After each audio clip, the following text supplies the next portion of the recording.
Hi, I'm Jonathan Rogers, Game Director on Path of Exile 2, and welcome to GGG Live. We have a huge amount of stuff to share today, so it's going to be a good one. Twitch drops are enabled on today's livestream, so you'll be able to claim the Red Queen's font hideout decoration by following the instructions below. Okay, so with that out of the way, time to roll the trailer for Path of Exile 2, Return of the Ancients. Those in darkness once lay dormant, now return.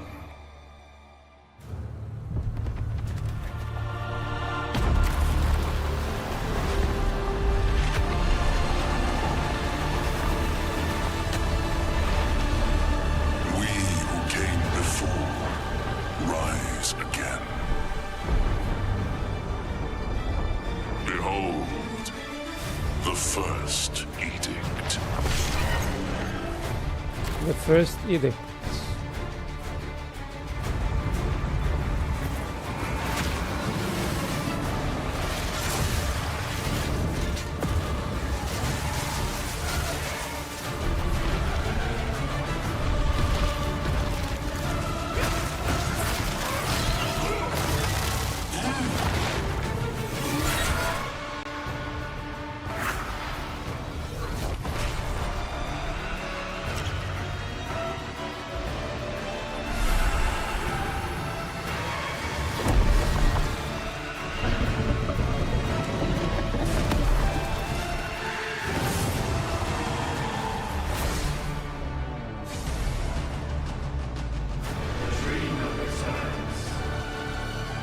يا جماعة كل ده يا نهار أبيض.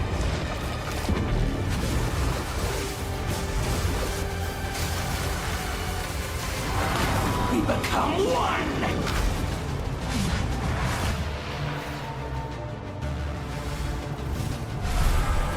Delirium will work to breach كل حاجة. Completely alone.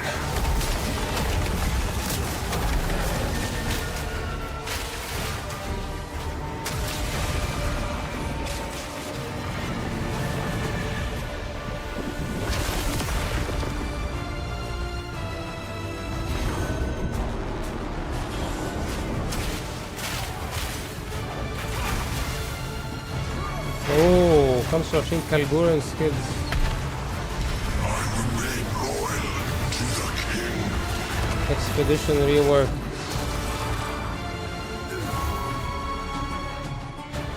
Explore the ocean. برضه محافظين على نفس ال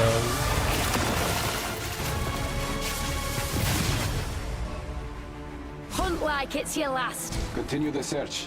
See what you can find. يا جماعة كل ده ايه كل ده؟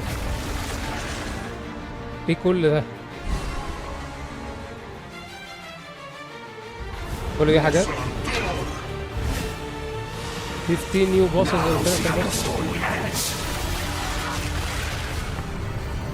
اوه اطلس باسيف تري جديدة نيو كرافتنج سيستمز سبيريت ووكر اسندنس الثالثة بتاعت الأونلاين.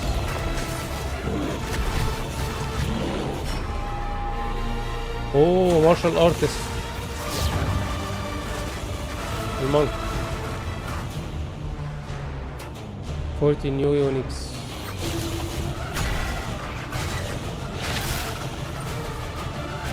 and much more much كتير لسه كتير كمان يا نهار ابيض.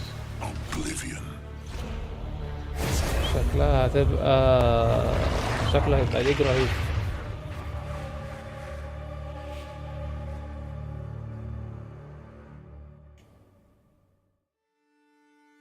So as you can see, there's just so much going on in Return of the Ancients, it's hard for even us to keep track of it all.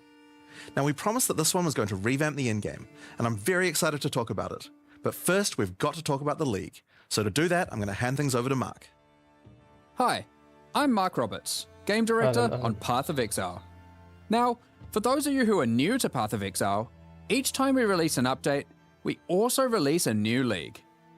Not only do we have a new economy, but we also introduce new content through the campaign, which gives you a fresh play experience right from the start of the game, as well as new mechanics, storylines, and in-game bosses. In the Runes of Eldur League, you will encounter a man being attacked by the undead in Clearfell. After saving him, he introduces himself as Pharaoh, a young blacksmith trying to bring back the ancient art of Ezomite runesmithing. He has been collating his discoveries in a tome and is keen to show you how runesmithing works. By inscribing symbols on these ancient Ezomite remnants, you can create all manner of old magics. Unfortunately, on doing so, the corpses of the nearby undead are revived and infused with some of the latent power, making for a difficult fight.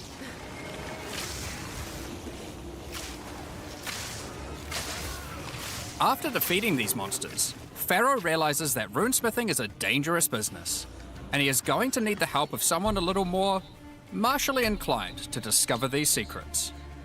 He lends you his tome and asks that you note down anything you discover when you return to him. In each area in the Runes of Eldur League, you will find a remnant, and as you approach it, you will notice that some symbols are already present, and some are waiting for you to fill them in.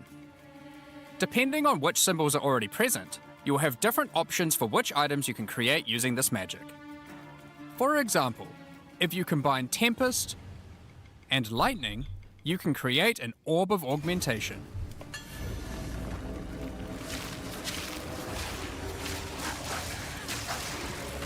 ده اللي ميكانيك الجديد. أنا مش فاهمه أول لسه.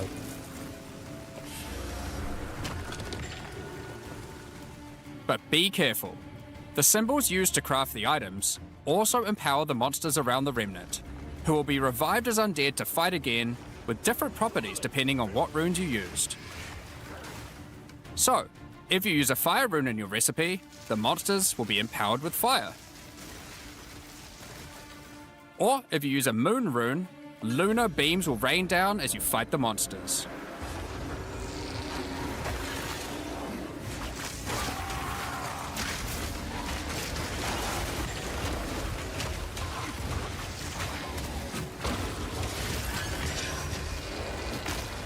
After the fight, break the remnant to receive the item you crafted. As you get higher level, you will start to find remnants with more slots for more runes, allowing you to craft rarer items. As the number of slots increases though, more waves of monsters will be added, with each wave being empowered by more and more of the runes.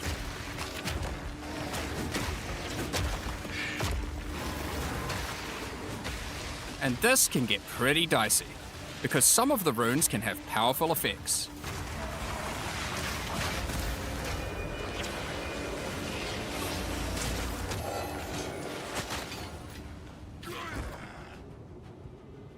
Like the Oath rune, which will cause one monster to be nominated as a leader, spawning waves of minions.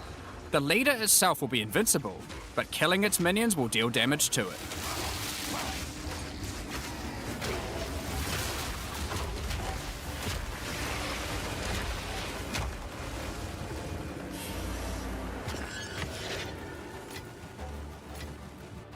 Some recipes can get pretty large, requiring 6, 7, or even 8 runes. But don't worry, you won't have to remember them. Pharaoh's runecrafting book will record all the options, allowing you to simply pick which one you want to craft, given the existing runes that are already on the remnant. To expand your knowledge and to allow you to craft more items, Pharaoh has asked that you keep an eye out for signs of runic magic around Rayclast. He wants to document anything you find in order to rediscover the secrets of Ezomite runesmiths of old. The first of these can be found in Ogham, and reveals to you an ancient secret, buried deep underground. The runic magic which the Ezomites believe to be their own is actually of Kalguran origin.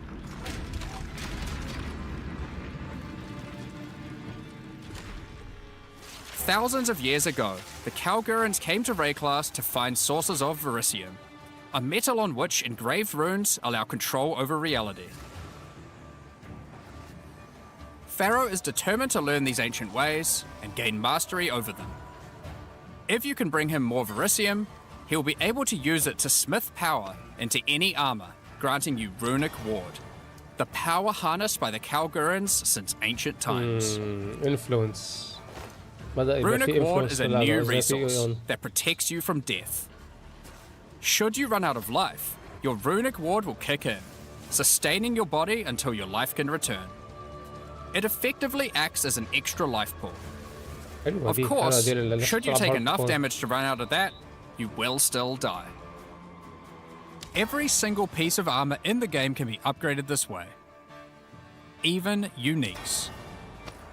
Some are just a strict upgrade, giving runic ward with no downside.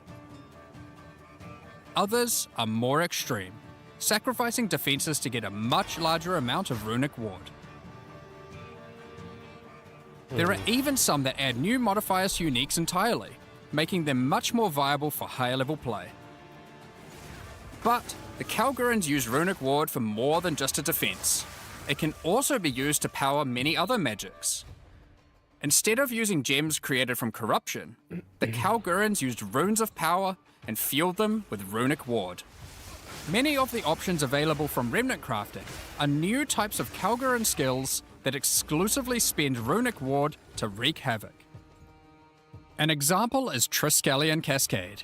Using it will cause your next spell to be triggered multiple times in a Triskelion pattern. You can use it with skills like Ice Nova that you cast from yourself, or with something you target at a distance, like Comet.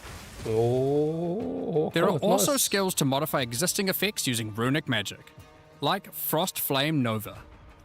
Using this skill on a pack of burning enemies will transform the Ignite into Frostfire, both burning them and building up freeze at the same time. حلوة دي. You have basic buffs like Hollow Shell that guards all nearby allies, to more complicated mechanics like the Mark of Repulsion that creates a mark capable of pushing away all nearby enemies. Instead of spending mana, like skill gems do, all these skills cost runic ward, and unlike gems, they don't have a color. This means that they don't care about attribute requirements, or what kind of weapon you use. These skills are designed to be used on any class, and so often interact with mechanics that apply across many characters. By combining different runes together, the Kalgurans were able to support their runic abilities, and you can as well. There is also a set of runic supports that can be combined with regular skill gems in interesting ways. Concussive Runes allows you to add these concussive shockwaves to any skill that stuns, while Runic Infusion lets you spend ward to directly empower the damage on any skill. Now, there are other quests during the campaign too that unlock even more interesting crafting methods. Buried deep in the jungle in Act 3, you can find the Mystic Refuge, containing even more secrets for Pharaoh to learn from. Using this knowledge, he gains the ability to reforge unique weapons. With this technique, many low-level unique weapons can be upgraded to do significantly more damage. Now, we've been able to take a bunch of uniques that had interesting modifiers, but were not in-game viable, and give them a bit of a boost to get there. And it's not just low-level uniques. All Kalguran uniques are able to be runeforged this way too, and they can do some pretty interesting things. Like Searle's Grit, a new unique, which when runeforged can get one of several different outcomes. Now, there is still so much more that you can craft with remnants. There are also 100 new runes, as well as many other new crafting currencies. This is the runes of Eldur after all, and some of these runes have quite powerful effects. For example, this elemental conversion rune will convert all the existing mods on a non-unique weapon from one element to another. Using it, you could combine a weapon with all 3 elemental damage mods into a single element, making a weapon with massive amounts of cold damage. There is also a rune that lets you destroy your rune sockets to turn them into a dual socket on your item. Oh. And there are even crafting meta runes that can unlock new types of mods when used with regular crafting. For example, this Rune of Chronomancy will unlock a set of time-related mods to be crafted on your boots. Once placed inside, use regular crafting orbs to attempt to get new mods like cooldown speed or increased skill effectuation. You can also create a new type of currency called alloys. Using regular metals alloyed with verisium, new modifiers not normally available can be directly crafted onto your items. Using imbued alloy could improve your ailment damage, for example. There are honestly so many options here that unlock all sorts of crazy crafting projects. So I think people will be experimenting with these for a long time. Once you get to King's March in Act 4, Pharaoh finally meets Danig, a real Kalguran runesmith. And riddled with excitement, he wants to learn how to merge modern Kalguran techniques with the ancient knowledge that he has found. From here on, Pharaoh joins in the Kalguran expeditions that Danig has been leading. With the ancient knowledge that Pharaoh brings to the table, the Kalguran expeditions that Danig has been going on will change significantly. For those of you who haven't played it, the Expedition League mechanic involves carefully placing explosives, uncovering the buried dead, and recovering verisium from them. By choosing where to place the explosives, you can choose which kind of challenges you would like to face, or rewards you would like to claim. But unlike before, expeditions now contain the remnants from Runes of Eldur, allowing you to do some specific crafts along the way using the new League crafting mechanic. One very important difference from the simple remnant encounters, though, is that the empowerments that the remnants grant apply to every monster down the explosive line for the rest of the encounter, stacking together. This can lead to some pretty extreme situations. If you stack too many remnants, you might be in for a fight beyond your abilities, but the rewards can be very worth it. Each mod on the monster is improving the items that they can drop. Once you get to the endgame, you will find that the Atlas has changed substantially. To the south, you will now find the coastline of Rayclast, with the ocean beyond. King's March has not fared well after the Cataclysm, and lays in ruins.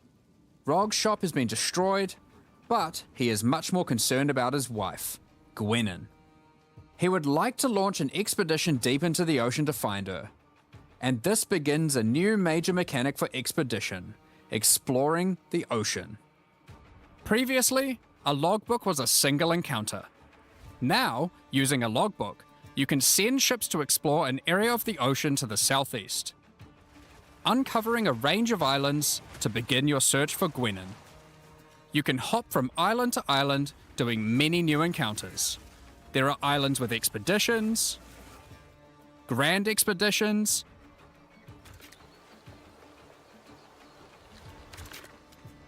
new bosses, and all sorts of other unique things to find. Eventually, you will find the island that Gwenin has been holed up on. It turns out that she has found the tomb of an ancient Kalguran, Medved. While she appreciates you coming to her rescue, she is still keen to blow open the doors of the vault and take whatever you can find inside.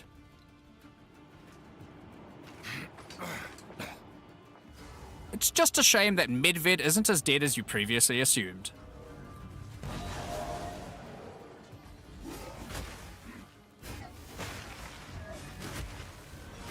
Now, after you have defeated Medved, you will find another logbook, and this time you can use it to choose which direction you want to explore. The ocean is vast and contains a huge number of new islands to find. With each logbook, you can explore one sector and you can go as deep as you like. There are all sorts of interesting objects to uncover and dungeons to explore. Many of the islands have expeditions with totally new mechanics. So for example, here is a volcanic island with voltaxic sulfite. Blowing up the sulfite will unleash extra waves of enemies. but there is also this wall with a suspicious light coming from behind it. On blowing it open, a giant ogre comes out, and he is determined to eat as much sulfite as possible.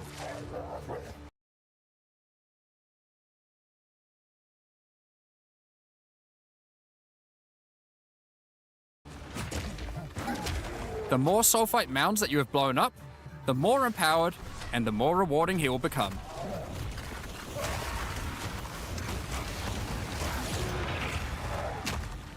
These islands contain all sorts of little secrets that you can find and blow up.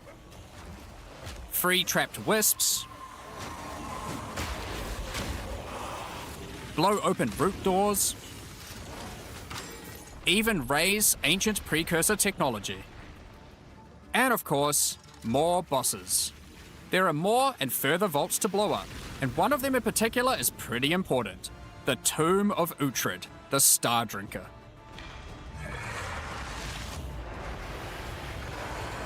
دي لما تدينا الأوثردز اسمه ايه الجيمز دي. Uhtred was responsible for calling down the meteors of Verisium, which the Kalgurans used to power their ancient magic. And upon defeating him, he calls down a truly gigantic one into the ocean nearby. On visiting it, you find that it is shrouded by a strange energy emanating from the Verisium core of the meteor within. There is something growing in there, and it can't be anything good. In order to gain entry, Danik suggests that the Triskelion Flame, an ancient Kalguran artifact that can absorb and cancel the effects of Verisium magic, could be used to enter. But to find it, you will need to locate the Tomb of Olroth, leader of the Knights of the Sun. Defeat him and gain access to whatever eldritch nightmare is growing inside. Now, we're not going to spoil the boss, but one thing you should know is that the Verisium that makes up the core of the meteor is of a quality that has not been available for millennia. Bringing this to Pharaoh and Danik should allow them to forge some objects of power, the creation of which has been lost to time.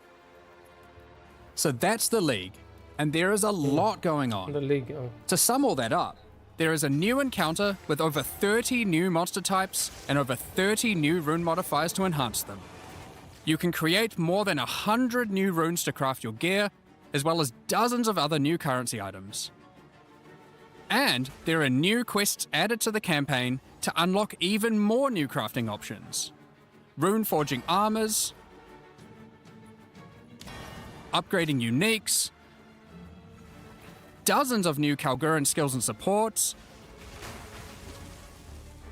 tons of new islands to discover by exploring the ocean, 5 new bosses, including a new pinnacle boss,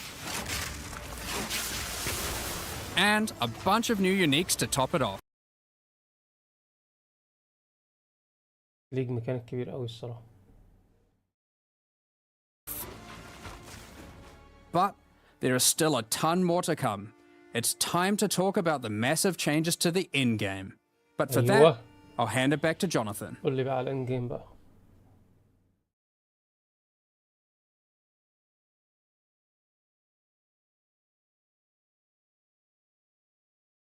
ايه يا عم. Now, as Mark hinted at before, the endgame atlas is very different now, and the ocean to the south is the least of the changes. The entire area around your starting location is now teeming with new questlines and things to discover. Will you investigate the strange forest to the west, the cracks in the earth to the east, or perhaps visit the ruins of a Val city in the north? The atlas now has fixed points of interest at specific locations, giving you specific objectives that are easy to find. Like before though, no matter which objective you choose, going to towers to see what's out there is always a good idea. The first time you do that though, something new happens. The earth shakes, and a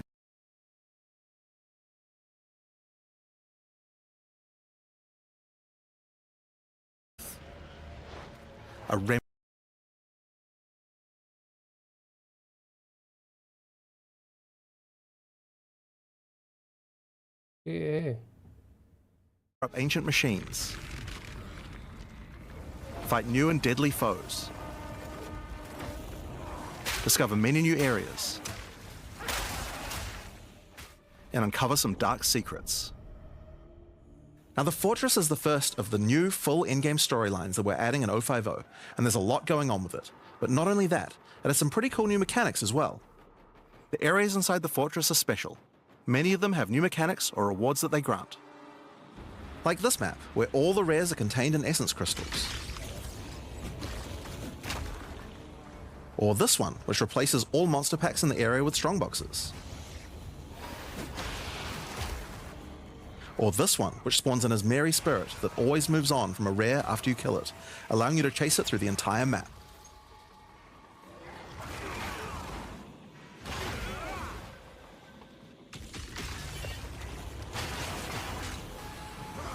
Now, just like the normal areas of the Atlas, you'll need to fight the map boss of each area to complete the map. But unlike a normal map, the ones in the Fortress each contain precursor nodes after the boss, and activating these nodes will give you points for the new and improved Atlas passive tree. Now, we had an Atlas passive tree before, but it was one of the areas of the endgame that just wasn't up to scratch. The Atlas tree now works quite a lot differently. We have significantly upgraded the kind of mechanics that you can find on the Atlas tree. Like this one, that gives a chance to make rogue exiles you fight retreat from combat and move to an adjacent map. Before you fight them again, they'll upgrade their gear and come back with a grudge this time. There are also a lot of nodes that combine mechanics together in new ways, like this one which lets Ismeri spirits possess strongboxes. All the regular monsters that come out of them are touched by the spirit, and the rares are all possessed, giving you some incredible loot potential.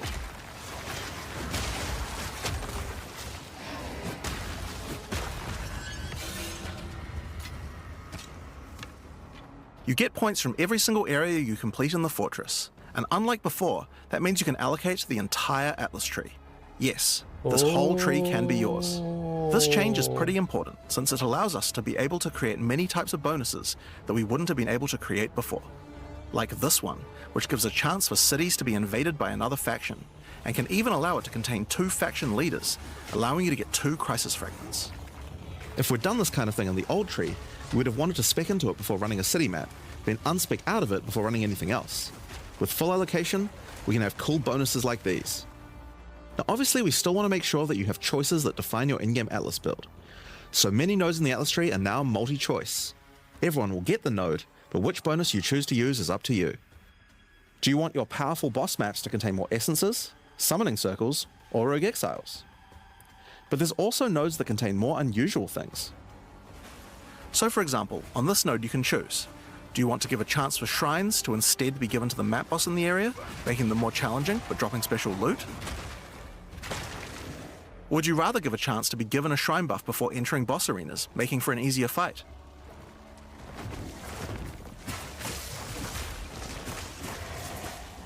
Now, I could probably nerd out about cool stuff in the tree all day, but we should probably get back to the Fortress.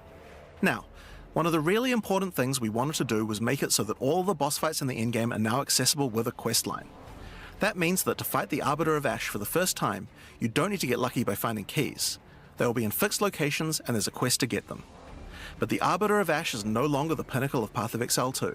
For that, you'll need to travel into the very center of the Fortress. An incredible challenge awaits you should you choose to go there. After the storyline, you still unlock keys for pinnacle bosses in the usual way, exploring the world and finding the keys required to get to them. But we have added a lot more interesting things to find out there as well. There are now all sorts of mechanics that can spawn on maps in the wilderness. For example, some maps might spawn as a rogue exile hunting ground, containing multiple rogue exiles who are there to hunt rare beasts. You might come upon them in the middle of a fight and be able to take out both of them. Or a map of champions that makes all the natural inhabitants of the area into magic monsters. Or this one that causes all shrines in the area to release as merry spirits when used. Once you have explored and found your keys, you can return to fight the Pinnacle in the Fortress again. But this version of him will be harder, and not only that, he will have new unique rewards as well. Each time you fight him, you get the ability to activate one section of the Fortress, and any maps that you didn't finish there will be automatically completed, giving you all the Atlas points. So if you're the type of player who doesn't want to explore the Fortress, and instead just race out into the Infinite Atlas, you still have a way to get all those points. So that's the Origins of Divinity storyline. It's a huge amount of new content with a ton of new areas, 5 new bosses, including a pinnacle, with a bunch of new unique items. But not only that, it also completely revamps the Atlas tree and includes a ton of new map mechanics that you can find both inside and outside the fortress. But this is just one of the new storylines. So let's talk about the next one now, Masters of the Atlas. Now earlier we talked about how the multi-choice nodes in the tree allow you to still have an in-game Atlas build, but we didn't think that was quite enough. You have an Ascendancy class for your passive tree. Why not an Ascendancy class for your Atlas tree? Well, that's where the Masters of the Atlas come in. Throughout Rayclast are many opportunities for those with the skills to find them. Atlas Masters are willing to train you in these skills if you're able to help them in return. One such master is Jado, a member of the Order of the Jinn, an organization that secures powerful artifacts to prevent them from falling into the wrong hands. Jado will send you on missions to investigate strange occurrences on the Atlas and recover the artifacts causing them. And for each one you recover, he will gain more trust in you and teach you more ways of the Order of the Jinn. At level 1, you could choose to massively increase the chance for rare and unique chests, or make it so that all map bosses drop an additional unique item, or make corrupted waystones have an additional modifier, but at the cost of making them send you to a totally unknown location.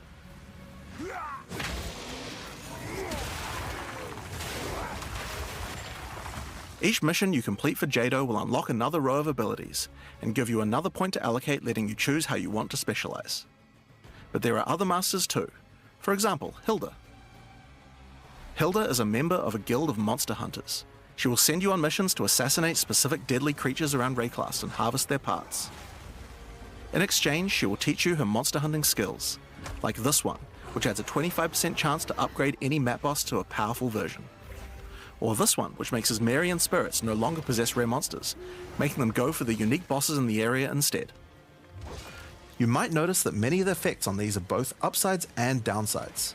So Hilda, for example, can make it so that you only get one attempt when fighting pinnacle bosses, but in exchange for that, they always drop 2 uniques. Because of that, we wanted it to be easy to swap between them depending on what you're doing.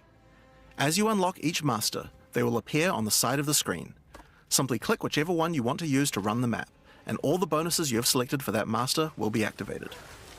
This allows you to have a few different strategies that you can quickly pick between, depending on what you're running at the moment. Now, one thing that's been pretty obvious is that the endgame leagues we created when launching Early Access in 010 were not really up to the standard of the leagues we did since then. Fate of the Vaal and Rise of the Abyssal just have a lot more going on than Delirium or Expedition, for example. We wanted to do a serious upgrade to all of these mechanics before we do our 1.0 release, and so that's what we've done. All 4 of the leagues we launched in Early Access have been upgraded with not only new quest lines, but new mechanics, new crafting systems, new uniques, and new pinnacle bosses. One of the really important changes we made to all the leagues is that you can now find them on the Atlas in specific locations, and each one has a quest line that will lead you there to being able to complete the league, along with its Atlas tree and its pinnacle boss. This is true even for the leagues that we didn't do major redesigns to, so let's use Abyss as an example. When you first encounter one in the endgame, you'll get a quest that leads you to the east, where you will find these mega abyss cracks in the earth leading away from the Well of Souls. All the maps along the cracks will contain abysses with special properties, and mapping along these cracks will close the Atlas scale abysses, giving you points for the Abyss Atlas tree. At the end of each Atlas abyss, you'll find an Abyssal Depths, with the boss fight for one of the Abyssal factions, giving you a guaranteed way to fight them. And after completing all 3, you'll get a key for the Well of Souls, allowing you to fight the Vessel of Kulamak. This kind of thing makes an in-game league so much more friendly for new players, giving people obvious goals and a guided experience to complete them. Alright, so let's talk about the first of the upgraded leagues, Delirium, and its new storyline, The Hare and the Raven. As you may remember, during Act 4 you were tricked into releasing an ancient entity from a Karui prison known as Tangmazu, the Raven Trickster. Tangmazu delights in breaking the minds of those who step through his mirrors, and when touching one, he will attempt to destroy your mind with twisted abominations generated from your worst fears. غيروا شكل الديليريوم. In Return of the Ancients, the first time you approach one of his delirium encounters in the endgame, you will find Elder Maddox locked in a trance. His mind is trapped in one of Tangmazu's delusions, and you will need to free him.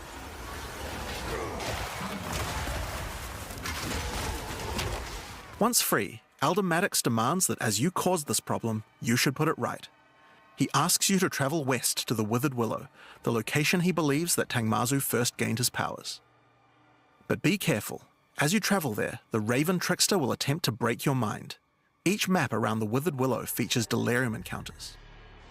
Now this is more than a simple quest upgrade. The mechanic of delirium has been overhauled and expanded. At the bottom of the screen, there is now a bar that indicates how deep into delirium you are. You can see which direction leads deeper by looking at the fog, and the deeper you go, the more challenges you will face. By looking at the bar, you can see how long you have until the delirium ends. And you can also see special encounters that you will face if you're able to go deep enough into the fog. At the end of the bar is always the boss of the map, but we now have a variety of other encounters that you might find as you explore the horrors of your own mind. For example, you might encounter a purple mirror shard that when shattered will cause all the enemies to become more nightmarish. After hitting this, you'll notice the delirium demons are enhanced, significantly more powerful, larger, and scarier in general, along with more rewards. Or should you encounter a red mirror shard, you'll be sent into the depths of your mind.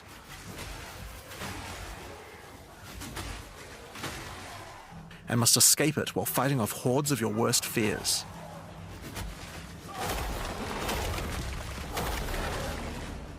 If you are able to do so, you will gain a powerful amulet with 2 instilled notables on it.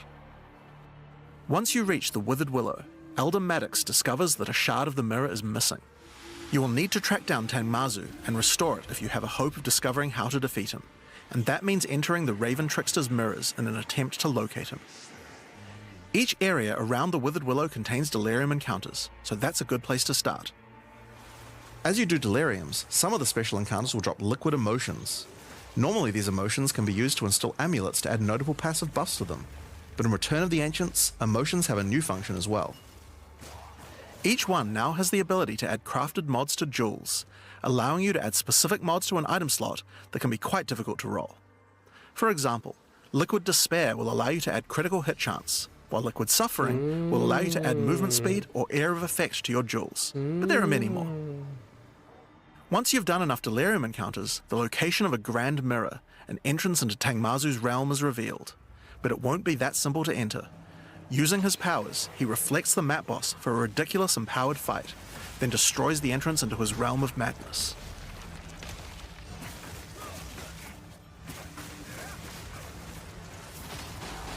In order to find him now, you'll need to let the insanity fully into your mind. A strange fruit is left behind which you can consume to fully embrace the madness in an attempt to reach the Raven Trickster's realm. Consuming the fruit will cover an entire area of the Atlas in fog, and every map you do in the fog will get progressively harder and harder as you explore the deeper reaches of your mind. At some point you enter a new layer, a simulacrum of your memories twisted and perverted by the Raven Trickster. Should you be able to complete the simulacrum, Tangmazu will believe that you are worthy of a true challenge, and will let you take the remaining shard of his mirror, allowing you to enter his realm of madness back at the Withered Willow. If you dare to face him, it will be a fearsome challenge.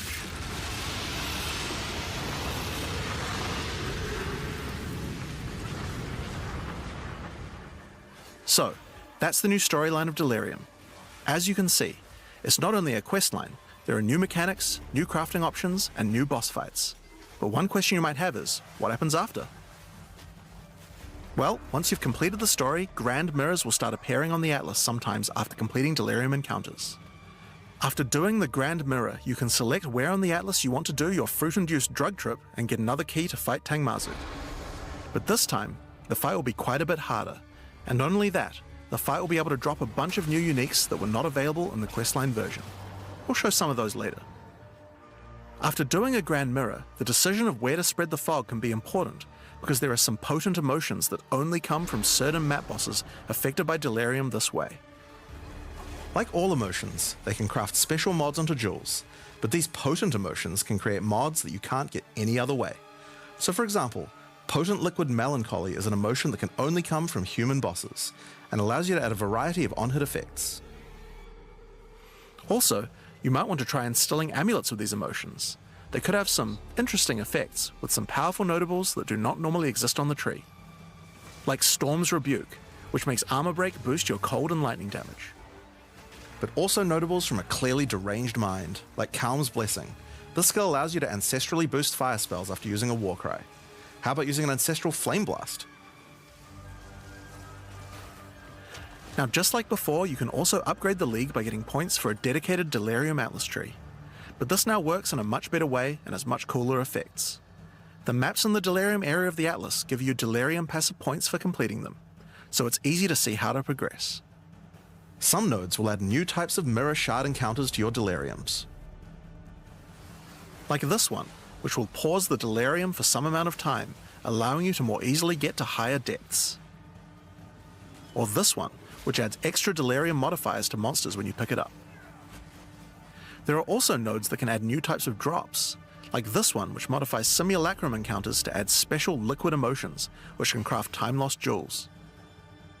And nodes that apply to the Atlas mechanics of the League, like this one, which causes the Grand Mirror to spread Delirium fog over a larger area of the Atlas, potentially containing multiple Simulacrums. Alright, so that's the changes to Delirium. The core mechanic now includes a bunch of new things to find, new monsters to kill, and has new mechanics on the Atlas. It also has new crafting system for jewels, and over 20 new unlockable notables for amulets. Not only that, we have a new pinnacle boss with a bunch of new unique items, and a massively upgraded Atlas tree just for Delirium. بس اللعبة بقت معقدة جدا. But there's still a lot more to come, so let's talk about Breach next. When you first do a Breach in the endgame, you'll find Exile, one of the Keepers of the Flame, an ancient order of monks dedicated to preventing the Hiveborn from entering the world.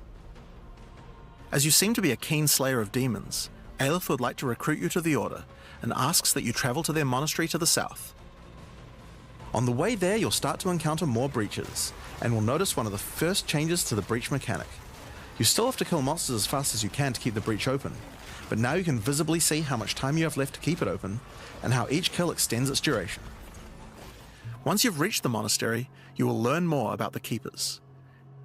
In the 25 years since the events of Keepers of the Flame in Path of Exile 1, the war with the Hiveborn has not gone well, and they have managed to establish a foothold in the world nearby. A gigantic area has fallen to the Scourge, and the Keepers are unable to get inside.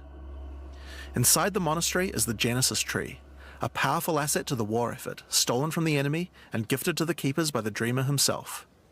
Using the tree, Aelith could create a breach stone and penetrate the Hiveborn foothold, but without Hiveblood, the tree has withered. To get Hiveblood, you will need to take advantage of another new mechanic of breach. If you can keep the otherworldly portal open for long enough, the breach will stabilize and will enter a new phase.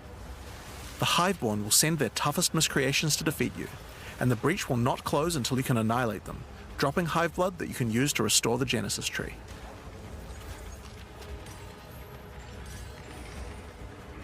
In some cases, you may even attract one of the deadliest foes the Hiveborn can offer, a Marshal of Zesht. These monsters also drop womb gifts, and if you take these to the Genesis Tree, they can be used to craft items to help you in the war against the Hiveborn. Given that 25 years have passed since the beginning of the war, the tree has grown and withered many times, but with each cycle it learns and expands its abilities. When you first open the Genesis Tree, you will notice these holes into which you can place your womb gifts. Each womb gift can be used to create a different type of jewelry, and must be fertilized with Hiveblood. So for example, you can place this amulet womb gift into the tree, and it will give birth to a random rare amulet. But the Genesis Tree is capable of much more. As you continue to feed the tree, its branches will regenerate, and allow you more and more control over what kind of items it will birth. So for example, this branch of the tree will allow you to control which base types of amulets can be birthed.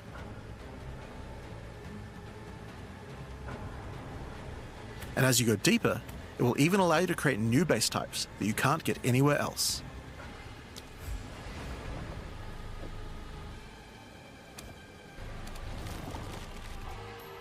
Like this one, which gives you an entire spirit skill for free. Or this one, which has a rune socket in it.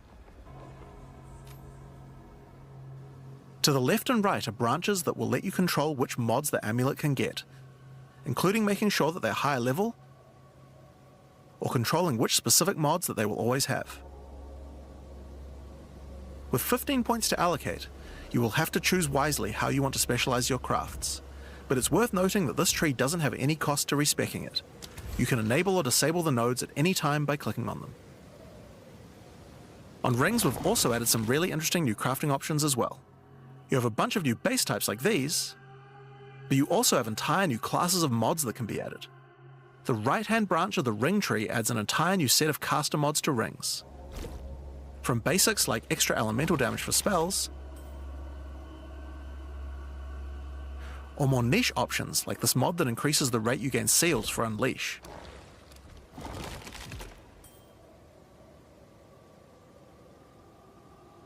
And on the left-hand side, you can unlock an entire new set of mods for minion characters. This stuff is actually pretty important, because casters and minion builds didn't have as many slots with interesting item crafting compared to attack builds. The Genesis tree narrows that gap. There are also trees for belts and currency. I won't go over them too much here, but there are all sorts of goodies in these too, like being able to create new catalysts for jewels, or a belt that gives lightning damage. Once you've done enough breach encounters, you may finally get a womb gift capable of birthing a breach stone.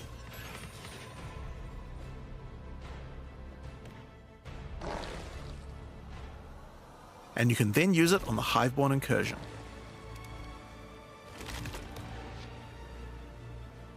Once used, the true extent of the Breach Demon's foothold becomes clear. They have not only transformed the land, but constructed huge sky hives as well. When you enter the outskirts of their realm, you will discover breach hives. Using the power of the Keepers of the Flame, these otherworldly structures can be burned away when walking through them. But for each one destroyed, more of the Hiveborn will attack when you attempt to purge the hive.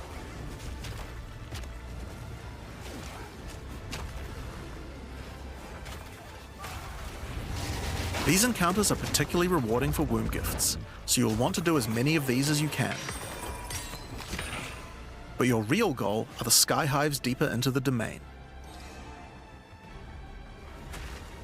These twisted creations are securing the demon's entry into our world. Inside the very center are the Breach Lords Tool and Ash, and you'll need to defeat them if you want to get rid of the foothold once and for all. Now, once you've completed the questline version, there is still more to do. You will find other breach domains on the Atlas randomly in your travels. For each one, you will need to find a breach stone, destroy the sky hives, and defeat the Breach Lords. And doing these encounters is what will give you access to fight Zesht, the existing Breach Pinnacle boss, which you can access by communing with the Dreamer himself inside the monastery. While completing the questline for Breach, you will also be gaining points for the Breach Atlas tree, and there are a lot of cool new options here. This node will cause breach hives to spawn outside of the Hiveborn domains on the Atlas. And this one will give Aelith additional abilities that you can use while attacking a hive. Like this one, which causes all Hiveborn in the next wave to be magic, drastically increasing their difficulty in exchange for way more items. There are also nodes that allow you to control your rewards, like this one, which adds a set of new lineage supports to the Marshal of Zesht. Or this one, which lets you control which womb gifts you will get. There's also some nodes that affect the Genesis tree, like this one, which will cause Zesht to drop his head, which when returned to the Genesis tree, will grow a grasping orchid on the side of it. You'll have to experiment to find out what this thing is good for. Putting rings on its fingers seems to make it happy. So that's a rundown of what you can expect from the new Breach questline. There's a new stabilization mechanic for breaches, hive encounters, and Hiveborn incursions on the Atlas. But you also have a huge new crafting system and new bosses as well. Alright, so let's talk about the Rite of the Nameless storyline next. When you first complete a ritual in the endgame, Aoife, a lost spirit, will appear. She appears to need your help, but isn't able to communicate more than a few words, beckoning you to come to the Wildwood. Like the other leagues, Ritual now has a place on the Atlas to call home. The Wildwood could be found to the west. When you first arrive there, Aoife's spirit will guide you in, where you will discover that inside the Wildwood, spirits can take physical form. Aoife has been bound to this place by the King in the Mists, and requests that you free her, but in order to do so, you will need her body currently in possession of the king. To reclaim it, you will need to gain an audience with him. Inside the Wildwood, there are many ritual encounters to complete. Like before, in each area, triggering rituals will resurrect the nearby bound monsters to attack you, and killing the monsters will give you tribute. In addition, each ritual you do in the area will add the monsters from the previous ritual, making the encounters much more challenging the more rituals you complete. Once you've completed them, spend your tribute to get items. Now, an important change to the rewards of Ritual is that all the items in the reward window are now uniques or omens, making this league's rewards much more valuable than before. In order to gain an audience with the Nameless King, you need to sacrifice tribute to him. Any remaining tribute you don't spend can be sacrificed this way to fill up this bar. Once you have enough tribute for an audience, return to the Wildwood to divine his location with the Nameless Shrine. His location will be revealed deeper in the Wildwood, and you will need to make your way to him, kill him, and get Aoife's body. Using her body, you can attempt to release her spirit, but this is when you learn about the true threat of the League. The Wildwood is built on top of an ancient prison. The King in the Mists didn't gain his power out of nowhere. He was granted it by an ancient being of darkness known as the Bodark, and the Nameless King's use of this power has been causing the prison to weaken. In order to prevent the Bodark from entering the world, a champion will need to enter its prison and beat him back, but those with a name are unable to survive there. In order to do so, you will need to transfer your name to another with a new mechanic in the Ritual League, the Rite of the Nameless. The rite will begin in a nearby forest. At first, it appears to be a regular ritual encounter, but that will soon change. The final ritual of the area will include the map boss, and defeating him will give you a piece of the effigy onto which you will transfer your name. But the ritual is still not complete. Once the map boss is defeated, the atlas will open, and you will need to pick another adjacent map to continue the ritual. During the rite, each adjacent map will have different rewards to tempt you.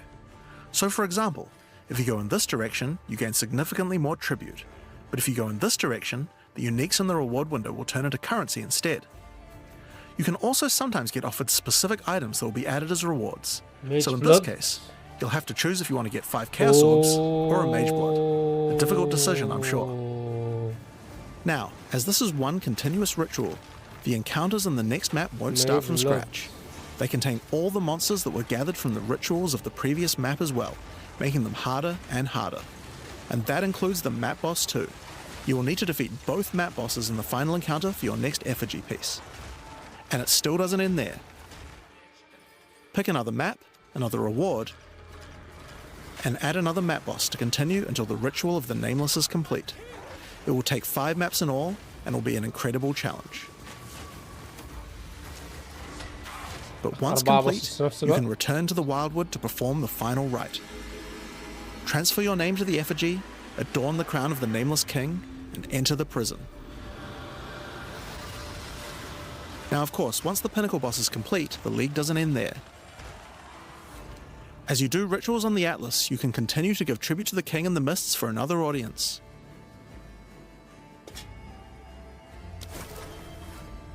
Pick another forest to begin the Rite of the Nameless once more, and this time with a harder Pinnacle boss and new unique items to find. Of course, we've also significantly upgraded the Ritual Atlas tree. Get points by completing maps in the Wildwood, and you'll be able to unlock some pretty cool nodes. Some of them affect the Rite of the Nameless, like this one, which extends its duration. You thought fighting 5 map bosses at once was hard? How about 6? Or this one, which makes maps during the Rite have more reward mods, often having 2. You also have nodes that allow things to combine with other content, like this one, which gives a chance for rituals to be created inside summoning circles, adding a random boss to the ritual encounter. There is even a node which adds a new type of possible ritual, the Audience with the Queen, which causes the Bride of the King to sometimes appear. Okay, so that's ritual. But let's have a look at what this means for endgame content as a whole for Path of Exile 2. When you include the expedition changes made by the League, we have a total of 5 new endgame storylines, each of which has a hub, crafting systems, areas to explore, NPCs, and a Pinnacle boss as a capstone. Not to mention the Masters of the Atlas storyline as well. But more importantly, You now have immediate quests as soon as you arrive at the endgame, and goals with obvious progressions that you can see how to finish. Each endgame questline has a progress bar that you can pop out from the side of the Atlas screen at any time that shows you how far through you are, and buttons that will take you to the hubs for them. Overall, it's just a way better endgame experience with a significant number of fun objectives to complete. But just in case you didn't have enough goals, we did have one other thing that you might want to complete this league. These are called challenge leagues after all. Where are all the challenges? Well, players of Path of Exile 1 will be used to the fact that each league comes with a series of challenges that you can complete in order to prove that you are indeed the best. We haven't done these yet in Path of Exile 2, but it's time to change that. If you're able to complete them, you'll earn pieces of the Knight of Elder armor set. Opening the challenge screen will show you a series of 8 challenges. After completing each one, anyone in chat or in the forums will be able to see your prowess. In addition, you'll get a statue to put in your hideout showing anyone you trade with how many challenges you've completed. You'll earn the first piece of the armor set after doing 2 challenges, and the full armor set after completing all 8. So that covers all the content you'll encounter in Return of the Ancients. But what about some new tools to fight against these new pinnacles with? Well, we also have some new Ascendancy classes as well, but to introduce them, I'll hand you guys back to Mark. As Jonathan said, we have 2 new classes to show you today, the Spirit Walker and the Martial Artist. Let's start with the Huntress's new class, the Spirit Walker. The Spirit Walker has developed an affinity with the Asmerian animal spirits. She is able to infuse the power of multiple spirits at her choosing. On the bottom part of the class you will find paths for each wisp you would like to commune with, be they primal, vivid, or wild. Each one can give you different abilities that align with the stag, owl, or bear. Each ability gives you a method to become possessed by wisps of that type, and a new ability when you spend them. The stag allows you to summon stampedes when you attack. The owl grants boons in the form of their feathers, which adds extra projectiles and enhances the projectile speed of your next skill. And the bear simply summons a giant bear companion to your side. The bear will maul, slam, leap, and do intimidating roars to debuff your enemies. Now you can specialize more into each of these wisps, but if you want to combine all 3 of them, then a new hidden power will be unlocked, the power of the Sacred Wisps. This node is free and enhances the quality of all 3 of your spirit animals. Your bear will take some of the damage you take and grant you life regeneration. Your stags will become more aggressive, leaping towards enemies, and your owl-empowered skills will leave a trail of soaring ground behind them. But that's not all. The Spirit Walker has other powers beyond wisps, such as Idolatry, which can give you large bonuses for using idol socketables in your equipment. And this one, which is my absolute favorite. The Spirit Walker, having attuned herself with nature, can gain the ability to tame beast bosses, opening up a whole suite of very cool options for your build. Maybe you tame the mighty Silverfist in the jungle depths. Or maybe a 3-headed chimeral beast in the chimeral wetlands. Gazi هتتبسط قوي. Or then there's a giant frozen owl beast, Rakar, the Frozen Talon. There's so many choices. You're going to have to experiment a bunch with this one, and I'm very excited to see what bosses you all choose to have as your trusted boss companion. Next up, we have the Monk's new Ascendancy class, the Martial Artist. After decades of training, he has mastered 3 of the 7 Hollow techniques. Channeling Hollow Form technique allows the Martial Artist to create illusions of himself, which then use a skill of your choosing. Perfect for turning skills with less area of effect into ones that can obliterate packs with ease. Should you find yourself overly vulnerable while channeling, you might want to take Way of the Mountain, which causes you to be covered in stone when you immobilize enemies, mitigating large amounts of damage. This can even enhance your attacks too. By hardening your weapon in stone, you can deal even more damage. After taking Hollow Focus technique, you can manifest your spiritual energy into objects. In this case, bells, which will appear around the martial artist and can be shattered by any of his attacks. even ones from the hollow form technique earlier. Hollow resonance technique furthers that by adding a manifested bell to your back, which rings each time you deal a critical strike, damaging all enemies around you. Through all the martial artist's thorough training, he has mastered the flow of internal spiritual energy too, and has engraved runic tattoos around his meridians. By doing this, he can gain the benefit of extra runes. Just open your inventory and add the runes. There is one that counts as a helmet, 2 as a body armor, 1 as gloves, and 1 as boots. Finally, your hands, the ultimate expression of a master of the martial arts.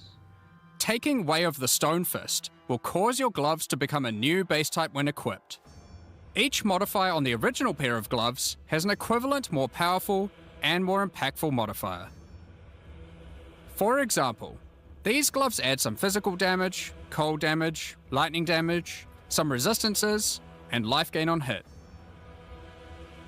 Now, when I equip these, they become literal fists of stone, and not only grant me a bunch more evasion and energy shield, they now also grant a lot more damage, some maximum resistances, and a significantly higher amount of life gained on hitting enemies. With all the different rune combinations you could do, and the different modifiers on gloves, there's a ton of different build options, and we're looking forward to seeing what you can come up with. Now, with so many new bosses in Return of the Ancients, of course we want to have a huge number of unique rewards. There are some pretty cool things in here, so we wanted to show you a few of them. Twisted Empyrean is a two-handed mace made from the purest of Verisium, combined with the beast's corruption. It converts all of your mace's skills fire damage to cold, and visually does so too, turning your volcanic fissures into glacial ones. This mace also comes with its own built-in skill, Starborn Onslaught. Using Glory, you can leap backwards, throwing your mace at the ground, creating Verisium fissures, before calling behind it a storm of cold metallic bolts from the stratosphere. Next, we have Eventide Petals, an amulet that not only grants runic ward, but also comes with its own reservation skill, Midnight Zenith. This skill causes your critical hits to grant Arctic petals that hover around you. Once you have acquired enough of these petals, they will be consumed, creating a floral ice crystal near an enemy. Then, destroy that crystal to do devastating cold damage to everything around it. The Raven's Flock is a staff perfect for minion characters. Not only does it grant spirit reservation efficiency and minion damage, it also allows your minions to inflict grueling madness on hit, slowing enemies and making all other slows on them more powerful, for maximum crowd control. That's not where this item shines though. It grants a skill called Spiraling Conspiracy. This skill causes a flock of ravens to circle you, dealing damage over time to anything near them. Killing enemies, or just by standing near unique enemies, causes the flock to grow, getting larger and larger. For your PoE 1 players, you can think of this just like a Raven Righteous Fire.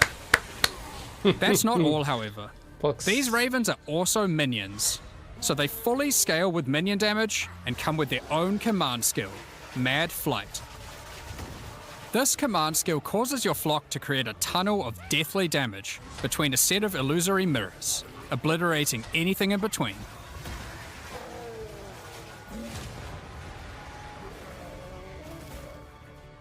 Horror's Flight is a pair of gloves instilled with the purest of fear. Equipping these causes your enemies to become terrified of you. These gloves cause you to gain stacks of fear incarnate when you cull enemies. To aid in your culling, these gloves also come with the skill Crushing Fear. This is similar to the monk skill Killing Palm, except it deals chaos damage, and the amount of damage and area of effect scales drastically based on the power of the enemy. As you use this, gain your stacks of Fear Incarnate, which increases your culling threshold, meaning enemies become easier and easier to cull, even to the point of being able to instantly kill some monsters from full life. Sylvan's effigy is a scepter for those wanting to run companions. It allows you to have any number of companions of different types, instead of the normal restriction of just one per type. But what makes this cool is the Asmerian wolf companion it comes with. This is a persistent minion that bites foes to maim them, leaps to cause bleeding, and even howls to buff nearby allies. Additionally, it comes with the command skill Eternal Hunt, which when used it will howl, calling on the spirits to manifest spectral wolves to ambush all foes around you. Liminal Coil is a crazy wand. It allows you to apply as many curses as you please, but those curses will have no effect. What's the point then? 2 reasons. Firstly, your spells gain a bunch of extra physical and chaos damage for each curse on enemies. Secondly is the skill it grants called Coiling Bolts. This skill is a projectile spell that fires coiling physical and chaos projectiles with every cast. What makes this skill truly special though is that it will split and chain through every cursed enemy, causing an absolute ruckus. See for yourself. This spark Periphery is a unique bow, which utilizes all the powers of the Asmerian spirits by dealing damage of all elements. And all elements can cause all ailments. The coolest thing about this bow, however, is the Asmerian Swarm skill. These are minions that are summoned when you kill enemies. They will pursue all nearby enemies, damaging them and inflicting a debuff on them that boosts your elemental damage even further. Watch as you mow enemies down, and the swarms of Asmerian wisps aid you, melting enemies one screen at a time.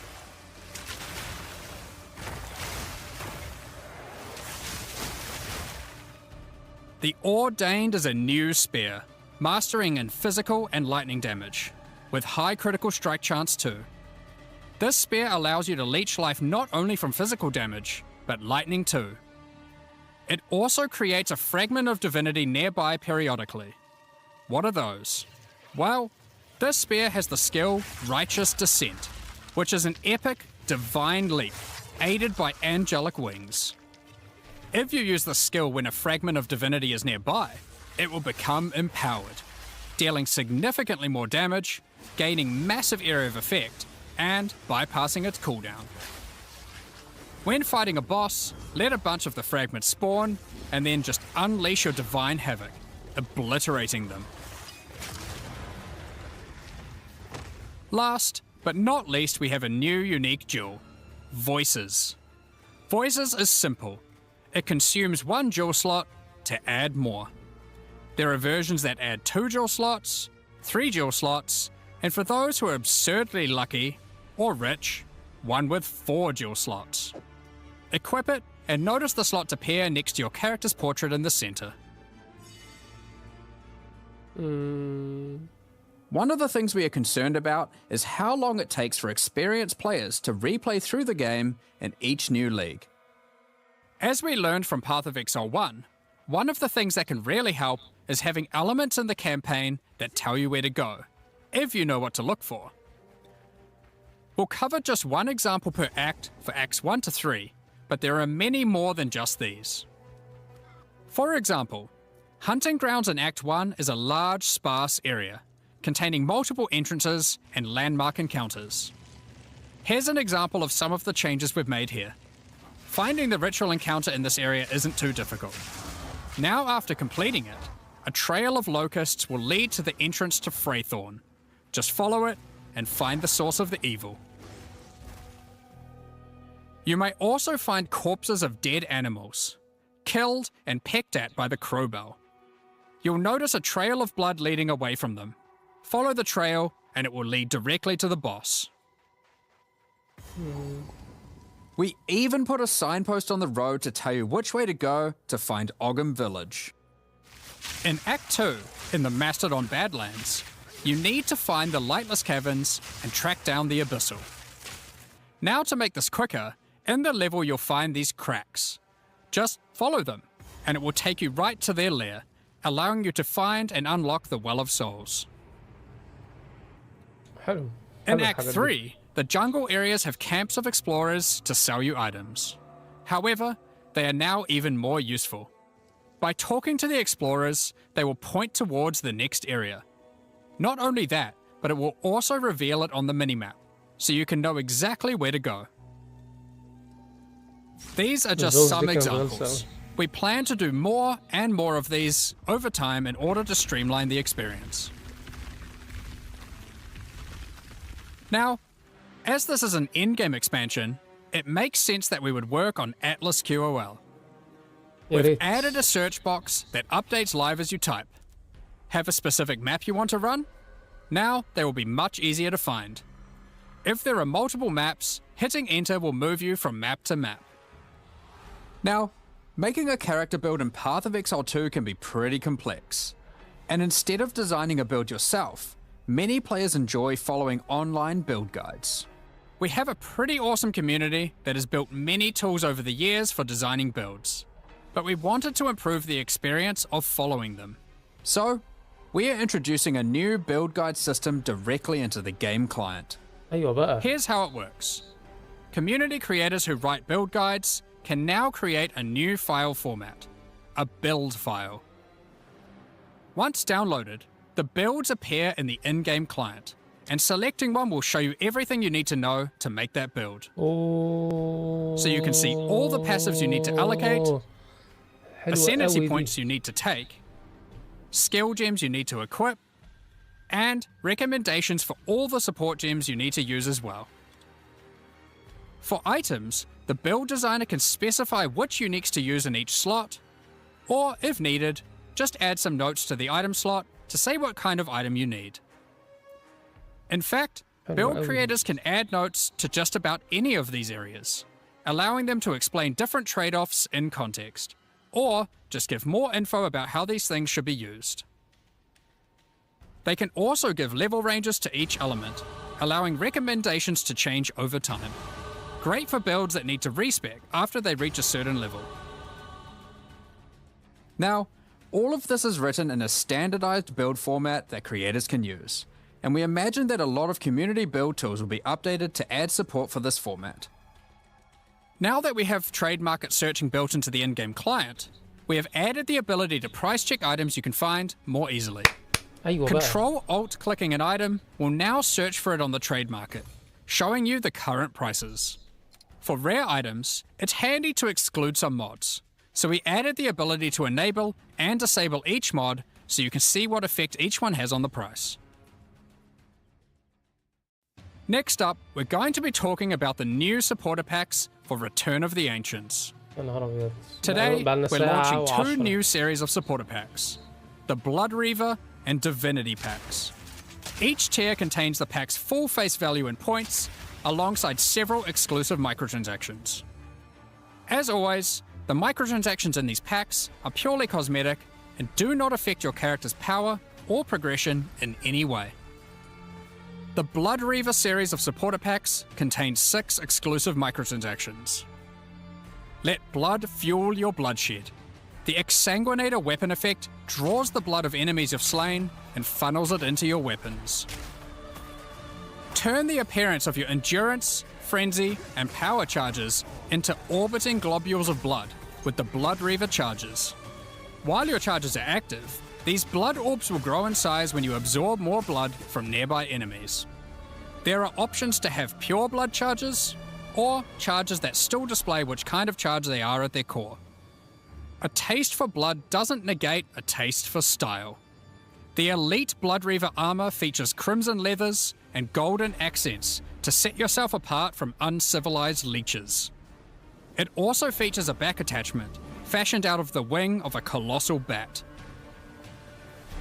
Alongside every Blood Reaver is their trusted gargoyle pet. In true gargoyle fashion, they take the form of a stone statue when you are idle, leaping into action when you're on the move again. What good is immortality if you don't have a vast mansion to come home to at the end of the day?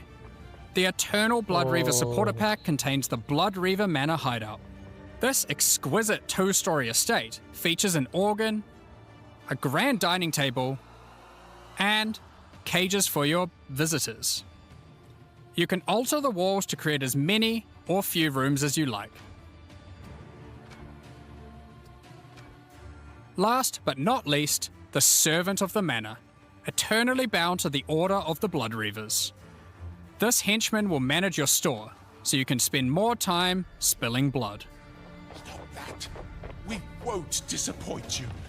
But if we do, you've our permission to beat us most violently. The Divinity Pack series also contains 6 exclusive microtransactions. Call on Divinity to aid you in eluding enemy hits with the Divinity Dodge Roll effect.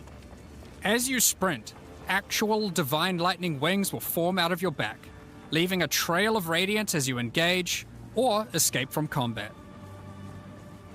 For situations that are too dicey, call on the gods above to send down the Storm of Divinity portal to create a safe passage for you to retreat through. Adorn yourself with the Knight of Divinity armor set, a highly revered attire only bestowed to those deemed worthy for the divine cause.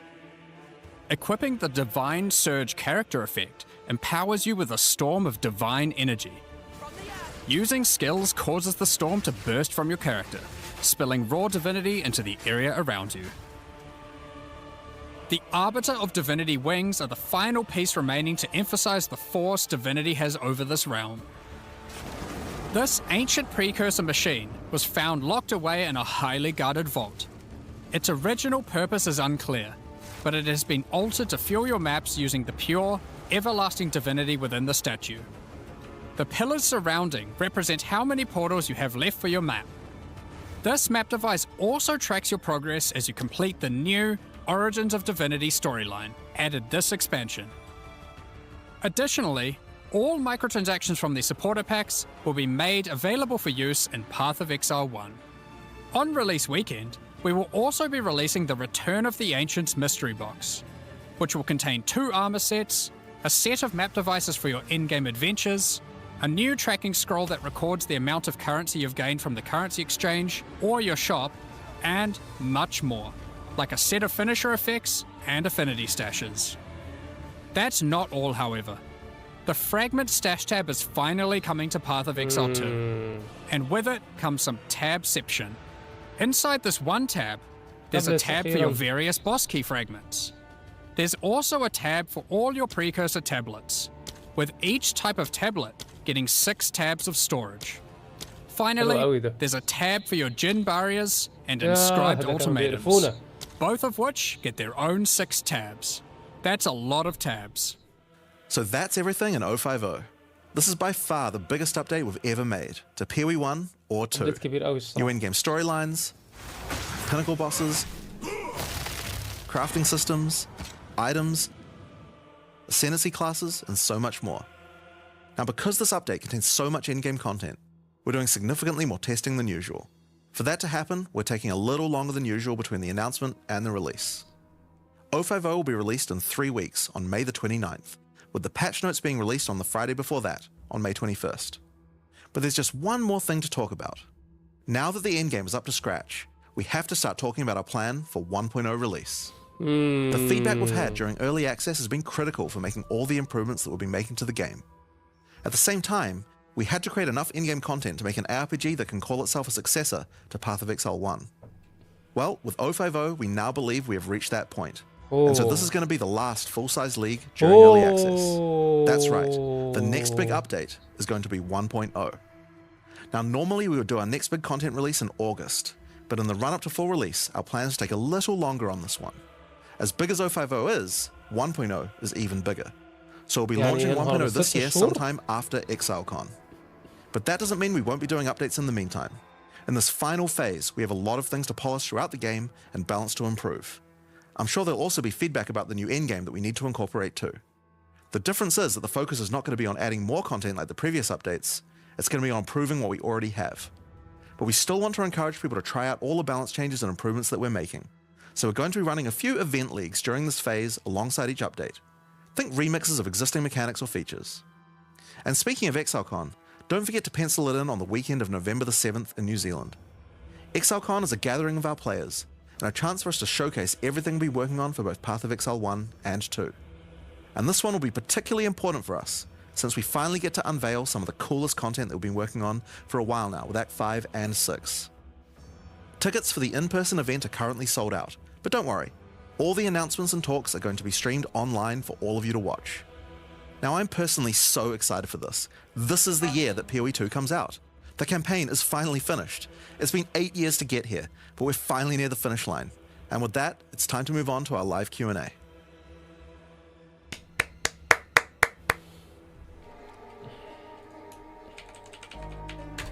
حلو قوي الصراحه، مجهود جامد. مش عارف، ما اظنش ان انا هقدر اتفرج على الكيو ان اي كله الصراحه. صوت مفيش صوت.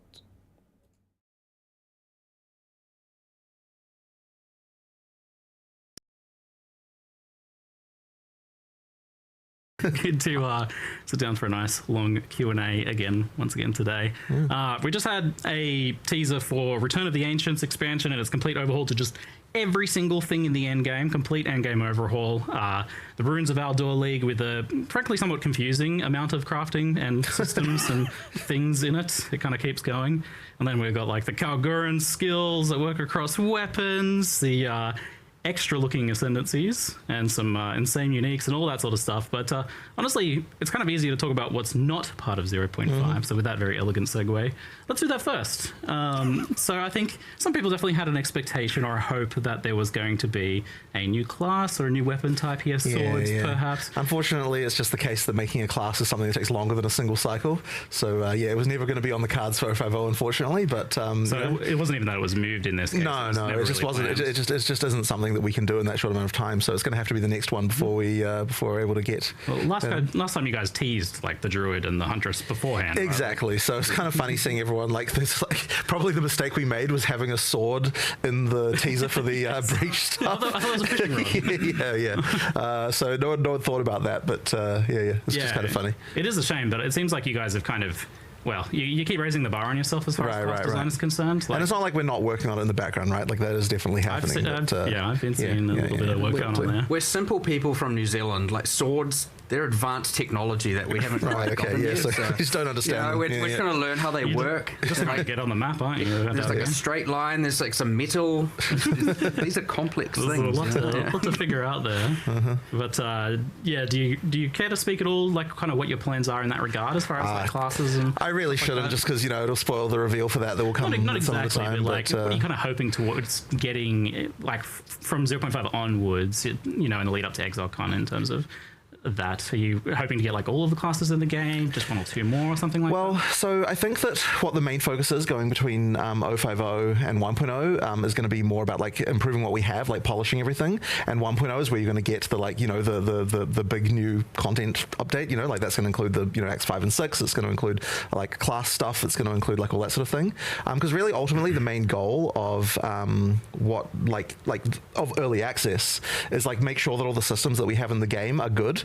Right, so we need to make sure the end game is good. We need to make sure that all of the like the skills, just the way that combat is good, and like all the various things like like even stuff that isn't good yet. Like ascendancy trials, right? Like there's going to be stuff that we need to do before 1.0 to get good, and so like that's kind of as long as we can get that stuff, then I think people trust that we know how to create like an act at this point, right? Like so that isn't exactly something we need to test per se, So really what we need to do now is like assuming that people are happy with the end game that we've released in 050. That will mean that we've kind of checked all the boxes of stuff that we need to know, and there's still stuff that we need to improve, and like that'll happen between 050 and 1.0.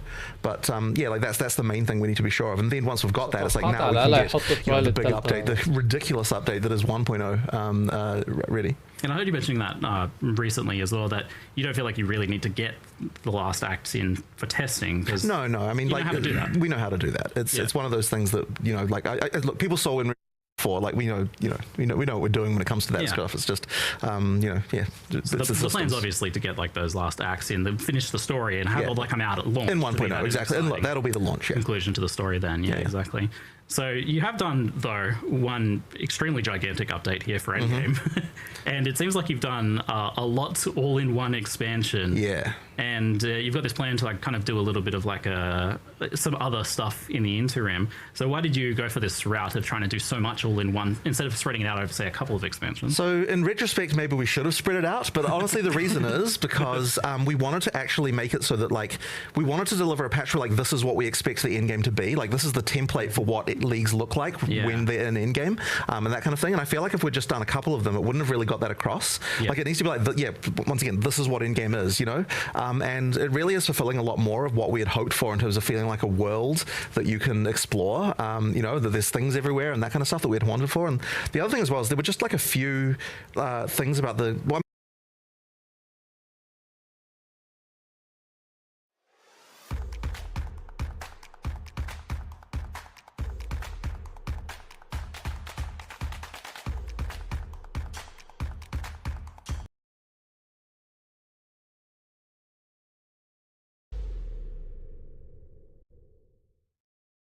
يا عم اخلص. Done all of the leagues at the same time, it just wouldn't really have kind of gotten across what we're really going for there. And it sounds like the plan now is to be able to focus on a little bit more polish in the lead up to ExileCon as well. So yeah, I mean, we plan to have some more leagues, but they won't be like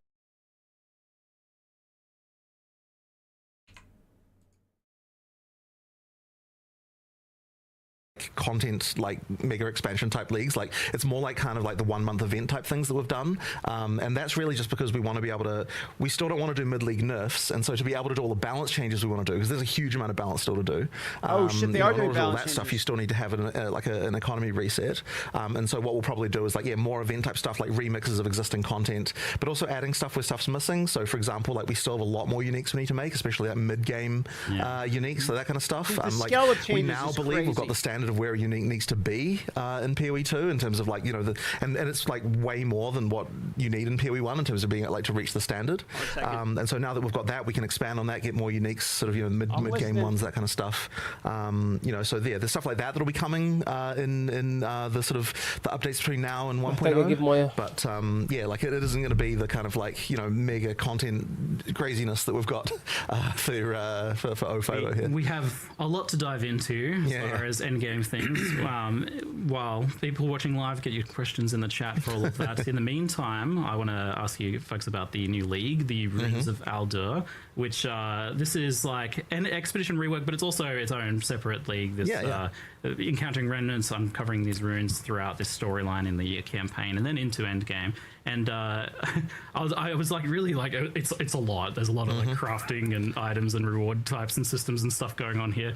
In fact, Jonathan, you showed me this rather unhinged looking spreadsheet. Like I was like, oh, so these are just like random rewards or something. But then you showed me this spreadsheet, like that's like the recipes of all the how different runes combine together to make different things. Yeah. We probably put too much thought into it that it honestly needed. But like, like we have to make sure that like if it's an iron rune, like what kind of stuff would be, you know, creating that, like, you know, that's just something that, like the recipes have a lot more structure to them, and I suspect a lot of that players won't even think about. Like they'll just see list pick for item, you know, like that's something I don't really think about. But there is some thought put into that of like what things go to what recipes. One way to look at this is this league has the most spreadsheets we've ever made.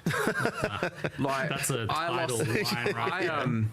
The other day I was looking through all the, we have this gig, it's called like Verisium crafting or something. I was looking through all the tabs, and I was like, I was on like the 60th tab, and I was like, the heck is this?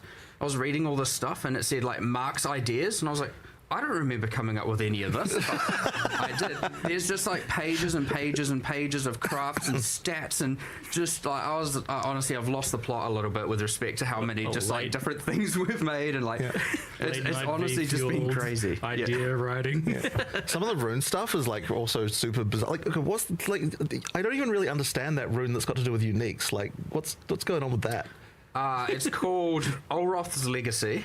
And it's a rune that you can place in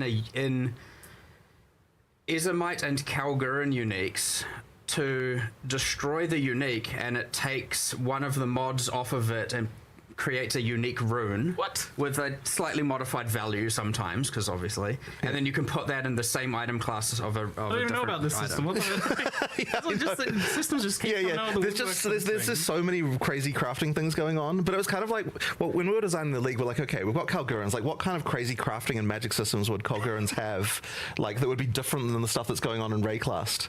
And so, you know, the whole magic system is based around, like, this star metal that they have, Verisium, and then they, like, you know, like, words give it power and so on. So we're just kind of thinking, we're using that as inspiration for all the different crafting things you have. Blue shapes. Yeah, all the blue runic shapes and everything. So it was just a lot of little nuts on this. Yeah, we went definitely. So there's so many crafting things. Like in fact, there's even more crafting stuff we had. Like, there were entire crafting benches that we have designed and practically like 80% implemented and then discarded. Like, it's just like a huge amount of. I'm surprised we're getting so many crafting systems. Yeah, so. Like, because I saw that there's like, oh, you can actually a lot of them bench craft a thing and then it changes the unique and it has a new modifier. But now you've also got a rune that steals modifiers off uniques as well. Which I had no idea. Why about. not? Why not? stealing some modifiers. You like making more work for yourselves these days. That seems to be a running theme. I keep saying this to you. Like, why do you do this? Like, why do you do this? Yeah. Why do you make it so you have to like from now on you always have to look at all the modifiers on gloves? 100%. So yeah, because of that monk ascendancy, now every unique we ever make that's a glove unique, we have to design extra mods that it changes to. One other axis on that. All these new runes we've added, all of them. Remember that shaman that has that whole bonded modifier on every rune that we need to also add? Yeah. Wow. So does that apply to the ones that come from uniques like that? TBD. We're going to try. Yes, we are going to try to do it. Yes, but the idea is all of them will work. Yes. So that's like there's some really unusual ones too, because there's runes that are designed to just be put into an item to metacraft and then be replaced. Right? I'm really proud of that one actually, because I really like the way that it's like doing metacrafting in a more understandable way, I reckon, than what PoE 1 had.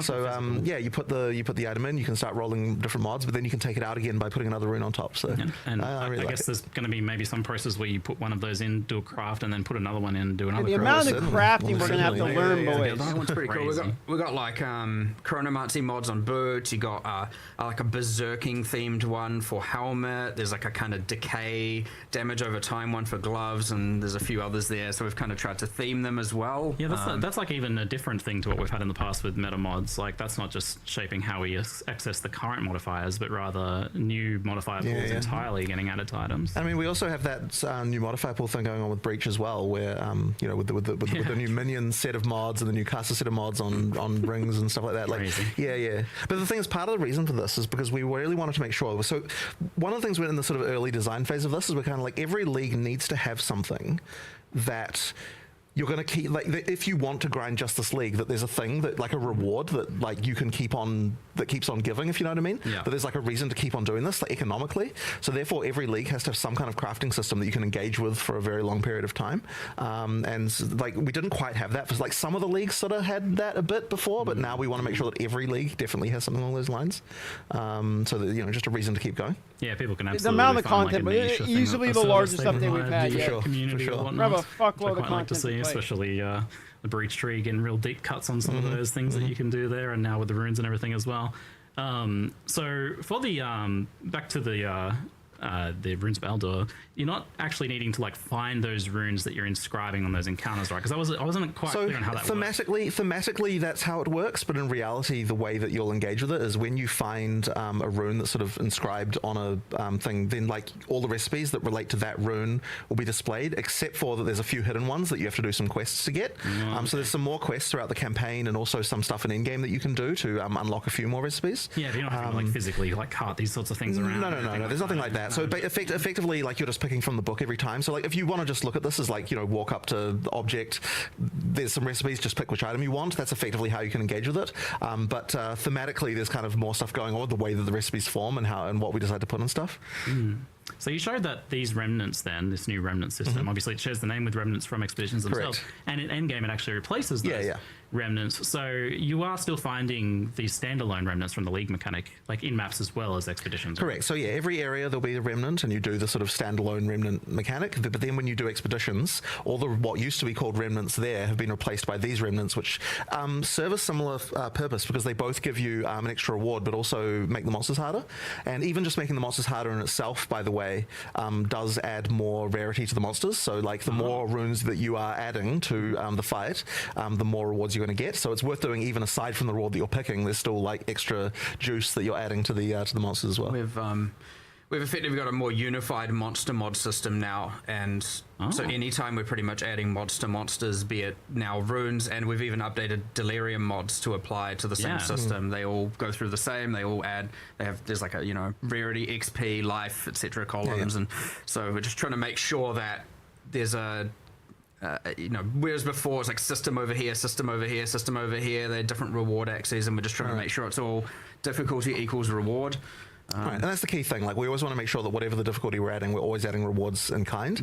And a lot of the stuff in PoE 2, I mean, it's been quite hard to balance it, but it's one of those things that, you know, if you get it right, then it feels right, and if it doesn't, then you kind of don't know why things feel off, and like why things is like this thing's too hard and that kind of stuff. Yeah. So on that topic, actually, so each of these runes has its own different modifiers that it does to make monsters harder. Is that something you can kind of engage with? You're like choosing the recipes? So when you're choosing the recipe, you're also choosing what mods effectively go on it, because each rune that you're inscribing effectively comes with, like, you know, the thing that the monster's going to do.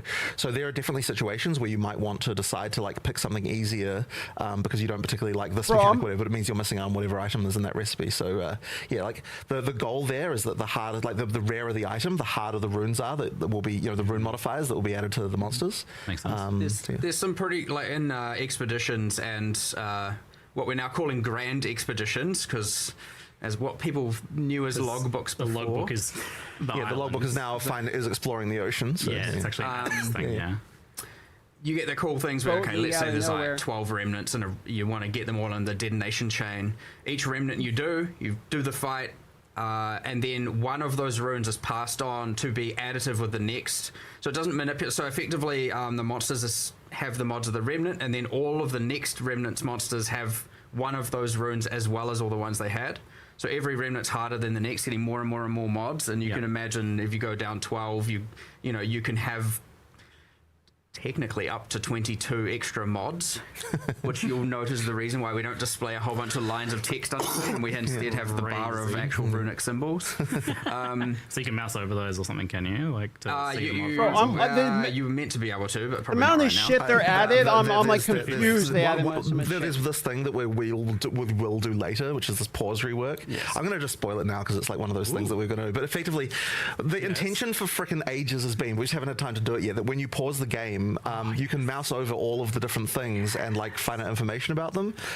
So the intention would be to like be able to expand all of that stuff, like so look at all buffs and explore like what exact stats they give and that kind of stuff. If you want to do that, we've just been planning on doing it for ages, but we didn't get around to it. But, I've been really keen on that. Do note when you are the runes do say what they do on the remnant, and when the one that moves onto the next remnant has an extra icon above it. It's not actually moving on all of them, because I was going to say, because it's kind of like each remnant has a lot of modifiers. So it's not. Is it so let's say you have a remnant with 5 runes. Yeah. One of them will have a symbol above it, and that one forwards onto the next remnant. And so you can do a little bit of. You can have a crazy encounter, but the next one is maybe not as bad. You're like, oh, maybe if I just make it through that, it'll be okay in the next part of the expedition. Yeah, but then so the order of them kind of matters as well. And then, like, okay, let's say you're obviously each remnant gives a reward. Dude. There's a little bit of a more. You know, if you're a juicer, so to speak, you're going to want to do a thing where you're like, okay, I want to get as many runes as possible. And so you want to kind of do things like avoiding overlaps. You want to make sure the last remnant has the most amount of runes, probably. And there's all these like different little things you can think about to try and expedition. Then there is, yes, and it's the kind of thing where people are like, I'm going to try and squeeze the most amount of rewards out of these out. Or if you just want to just go blow up a bunch of stuff, also that's completely fine. On that note, extreme archaeology is still a thing with this new system, then. The giant explosion. What about Velna? Hell of a reveal. In the direct sense. How do you mean? Well, not with grand logbooks. Right. Well, with the regular encounters and maps. That was always I believe it's on one of the master nodes. Oh yeah, cool. I need to double check that because I can't be sure, but I believe it is. Yes, we are. Yeah, that was always. By the way, I'll make a guide on everything once the game comes out. I'll start that in up a grand expedition because you're just like, well, okay, I'll get 1% of the island, I guess. Yeah, for the regular ones, it should be there. Awesome. But cool. We hype, it's insane. It's funny though, like there's also a sort of a hidden amount of work that we sort of glossed over there as well in all of the like logbook islands, like what used to be called logbooks, but now the Grand Expedition Islands. Yeah. Like we put a lot of effort into like making a bunch of unique islands with weird shit. Like like every one of them has got like unique things to find and blow up that like are kind of weird. So it's not just a bunch of generic maps with expeditions in it. Yeah. They're actually got a lot of effort put into them in terms of every one of them has 2 to 3 things that only spawn there that are interesting. So yeah, there's quite a bit there too. Like it's kind of like we didn't want to spoil too many of them because it's quite fun like finding out maybe this will explode, maybe that'll explode. There's like things like that you can do, but it's it's quite a fun one. There's even like there's like special logbooks you can find. Now that a logbook is just you click it to reveal a section of the ocean. Yeah. We have one that you can get that you can turn on, and then when you click, it's all of the islands revealed have extra modifiers on them, like expedition themed modifiers, so like more explosives, more radius, and a whole bunch of stuff like that you can get late game. Yeah, I guess kind of somewhat filling the role of how towers work in the rest of the Atlas as well, but for the islands, like but an AoE craft of maps. Well, but then you also have ones that reveal like guarantee. Olroth will be there, for example. So it's like a little bit, which is a way to trade for like then getting Olroth kills. Spicy, of course. Nice. And Not that you can always, of course, just trade for like the pinnacle boss keys themselves. Anyway, so, yes, yeah, but he's not the fake pinnacle anymore. Right. And you are actually using regular Waystone, so you can kind of juice up the expedition maps, the grand expedition maps now. Yes, you can. Potentially quite a bit. So that's about Mageblade? Hell yeah, it's about Mageblade. I think you kind of mentioned, Jonathan, that it feels a little bit like Delve in some ways. Yeah, it is a little bit. So the Exploring Ocean is sort of supposed to feel that way because it's one of those like sort of infinite expanses that you can go down. Delve the ocean. Yeah. Delve sideways. I still want to make proper Delve one day, but yeah, at least we've got You also don't have to run around the islands reading all those giant blocks of text anymore, hoping to not get some. Oh, you remind me actually. So with the runes, is there modifiers like immune to fire damage and can't leech from them and stuff like that? They're just gone. Yes. Just more traditional modifiers, and then there's a set at the top. Like there's one called Power Rune, which is the rarest. It takes every mod and makes it tier 2. So there's some meta-y ones, and then there's the ones we showed, and there's one that causes all monsters spawned by the Remnant to share a life pool. So.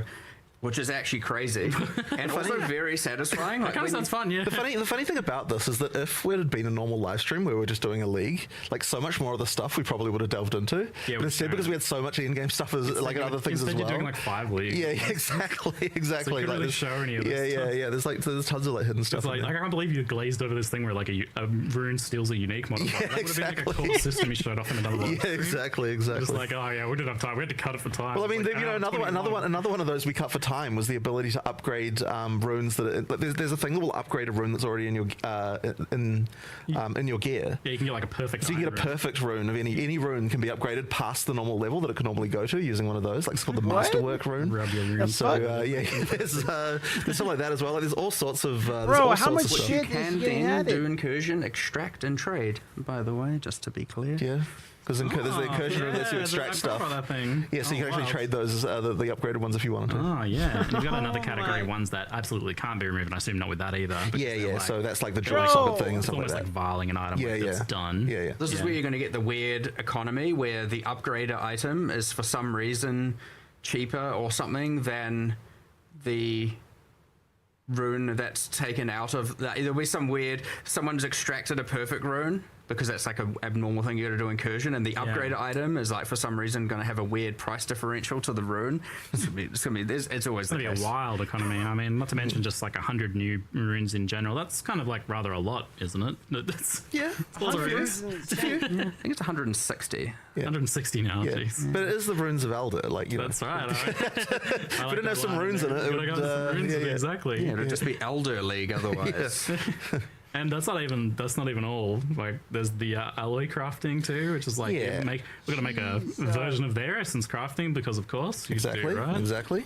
Yeah. So, do you view this league just as like it was a crafting focused league from the outset? But we knew. The Verisium stuff. Like they're known as like a whole culture of blacksmiths and like doing stuff, right? So they're gonna they're gonna do some crafting. Do you think there is like a too much for crafting options, or is there some way that this is like kind of segmenting out that makes it feel like it's still manageable? Well, I'd like to think it's manageable. Honestly, I find the rune stuff. I mean, you can always add more socketable type things like this because every time you find one, it's just a thing in itself.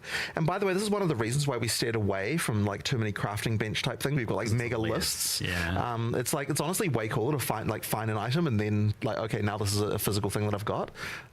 So yeah, like that. Yeah, I mean, if you'll notice the Verisium metallurgy one we have, the rune smithing, rune forging, whatever the names we ended up going with. Then the giant list you feel like you need to understand when you see it. Yeah, but of course, as these things go core, we'll see what works, we'll see what doesn't work, we'll see what worked in endgame and didn't, because again, once the things are core, how they appear in the campaign, you don't know. Maybe these things work really well in the campaign and need to be pulled into a system that's more campaign friendly without having to have remnants in every area and stuff like that. So it's always nice to keep an eye on that and see what works, what's good for onboarding, what's good for campaign progression, what's you know, all of that kind of stuff. I mean, honestly, all of this stuff, if you're using it all, you're going to be significantly more powerful in the campaign. We have a bunch of you know, those kind of purple runes, those powerful runes appearing throughout the campaign that you can get from the remnants as well, and like they do. Was that even in the live stream? The purple. Some of them were, I think. But like, you know, there's the rune for bows that gives you, you know, 50% chance for an additional arrow, and like that. It's not like that's end game. That's just at early. Now, of course, you're going to get the thing of like, do I want to use it early or do I want to save it till late? Because it depends on how many you get and all of that. But like, you know, the power is there if you need to use it and if you want to use it. So it's kind of up to you, and if they're abundant enough, go free. And but to go back to your original question as well, we do sort of want to make sure that each of the crafting systems does like have specific domains most of the time. So in the case of the breach one, again, you know, like that's about jewelry crafting if you're into, you know, like these specific things, and in particular you've got the caster and minion stuff as well. So you're kind of looking at that and you're like, okay, like if I need to cast, you know, create some minion jewelry, then like this is the league I'm playing. But then if I'm not having to create that, then, you know, I don't have to necessarily understand that one. So we do try to like, we're trying to make sure that it's not like for every single item slot or every single use case you have to know about every crafting system. Like there are specific ones that can help with specific areas. Yeah, okay, and you can look into that, and that does divide it down a little bit more. Yeah, make it a bit more. That's kind of the intention. This was actually one of those things we discussed way back in the early days of PoE 2 about how we would differentiate crafting from PoE 1. Is like try to have a little bit more segregation of the different crafting systems and different item slots. Yeah, exactly. So you've also got this other crafting system in this, because we're not finished through that list yet. But, so you can use rune forging to upgrade items, including unique items, to like increase their base damage, or give maybe some armors new rolls with ward and things like that as well. This is like another route to modifying uniques, which you've been doing a little experimenting a bit more with over time. And this has an ability to change affixes on uniques as well, right? Correct. So the changing affixes part, I believe, is mostly the Kalguran uniques where it does that. Like, is that not correct? Can you tell what is a Kalguran unique? We are going to add a way for you to tell what's Izamite Kalguran, because Val for the other one as well. For the weapons, it's mostly about increasing the base damage to make it so that a low level unique can actually be something you can use in endgame. Because there's obviously a lot of uniques there that are interesting but not viable for endgame because they just don't have the damage. So that's kind of like one of the main things we're solving. And then for the armors, it's all about, you know, like being able to make that ward versus other defense trade off. As well. For the Kalguran uniques, what we've tried to do is have that, because most of the Kalguran uniques are endgame, right? That's just, you know, drops from Olroth, drops from the new Pinnacle, a few others.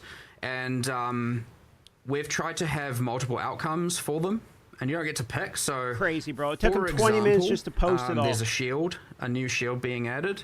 And it is a strength dex shield, so armor evasion, and it comes with raised shield, and it has some mechanics around that. In the Verisium bench, you can put it in, you can craft, and it can turn into a full ES base, a full evasion base with parry, or a full strength base with raised shield. So you can, if you want to get away from it being hybrid, and like that's just one example. Now you might have to get a few of them to get the one you want. Deal with it. But for all of them, that's kind of the idea. Is like some are just mods, some are a bit more transformative. What up, Destin? You didn't miss anything. You know, there's just like, okay, there's a weapon, and one of the outcomes might be that it's just higher damage, slower speed. One of it might be that converts all of its damage to lightning, like it's got a Tempest theme. One of it might be that, you know, there's like just a whole bunch of different stuff like that, and like some of them are a bit more niche, some of them are a bit more spike. But the idea is that there's generally we're going to try and aim for 3 different outcomes for every Kalguran unique. There are some other niche cases. I don't want to like spoil them because by the way, there's more crafting things. I'm just not going to tell you because they're secret. Okay. I'm getting all my secrets in. But I hope people can find them out and enjoy it. But yes, there are some other things as well that are a bit more out there. You know, one that isn't so secret, but like there's the kind of the questions of like what happens if you know, try and add runic ward to something that has no defenses to begin with. Tabula rasa.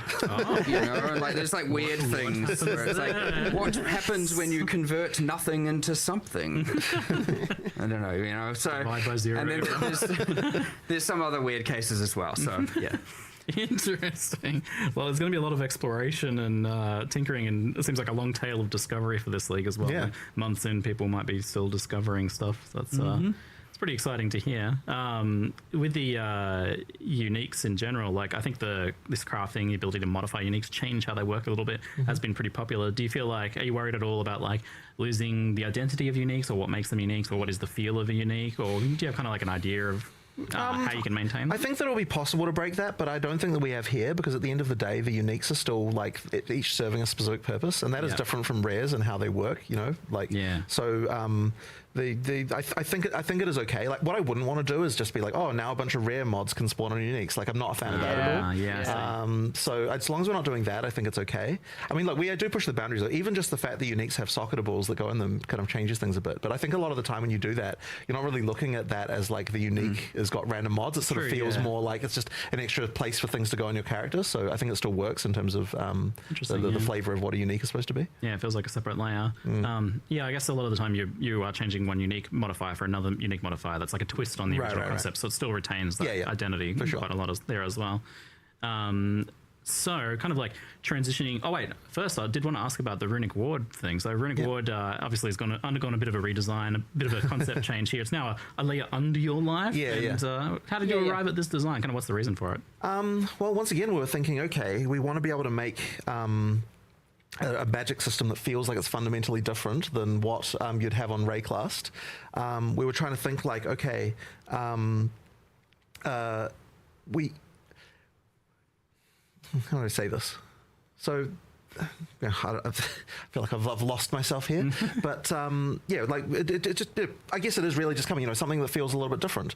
And we wanted to make colorless skills, right? We wanted to make a thing where these skills can be used across classes. So all of those skills we want to be used. But we didn't really feel like we would be able to use an energy system that wasn't independent of the existing ones that we had. Right. Yeah. And so then we're like, okay, if we make something here where you get to be able to trade some level of defensiveness for offense because you're spending effectively part of your life pool, then we'd be able to make a system there. But we probably couldn't have used life, because if we'd done that, there's so many other things that like are going on with life that wouldn't have really been able to, that wouldn't have been able to work. So hence, ward. I mean, it's just a completely different thing than what ward was in PoE 1. We just sort of used the term, but it means something completely different in PoE 2. I think it's just life, a significant upgrade from PoE 1's just like kind of one-shot energy shield. I mean, that was like hard carried by uniques.